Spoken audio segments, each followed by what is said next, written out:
বিভাজনটা হক এবং বাতিলের, হক এবং বাতিলের। উনি গোমরা হয়ে গেছেন, ওলামায়ে কেরাম ফতোয়া দিছে, উনি গোমরা, ওনার এতায়াত করা যাবে না, ওনাকে মানা যাবে না। আমরা সমস্ত বাংলাদেশের জনসাধারণ এবং তৌহিদি জনতা ওলামায়ে কেরামের নেতৃত্বে আমরা এক। সেটা ওনারা করতে পারে, তবে সেটা আমরা মানি না। আপনি মনে করেন যে কোনো পৃথিবীতে জগতে যেখানে মুসা ছিল সেখানে ফেরাউন ছিল, ছিল না? যেখানে নমরুদ ছিল সেখানে ইব্রাহিম ছিল, ছিল না? সুতরাং এটা যুগ যুগ থেকে হক এবং বাতিল হয়ে আসতে আছে।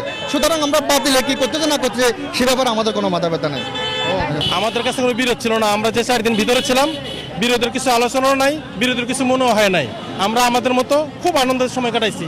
বয়ান করছে, সুন্দর মতো বয়ান শুনতে পারছি। অন্যই আপনার যে জুবাইরপন্থী বলে না, আসলে জুবাইরপন্থী তো কিছু নয়, আমাদের হলো ওলামায়ে কেরামের দল। ওনারা বলে যে বিরোধী কোনো পন্থী আমরা ভাবি না, এবং ওনাদেরকে ইন্ডিকেট করে কিছু কথা বলা ঠিক হবে না। আল্লাহর কাছে চাইছি আমি এবং আমাদের দেশের মানুষের জন্য, দেশের জন্য কোনো বিরক্তির কারণ না হয়। আল্লাহ যেন সেইভাবে চলার সবাইকে তৌফিক দান করে, আমাকে, আমার পরিবারকে এবং দেশের সবাইকে।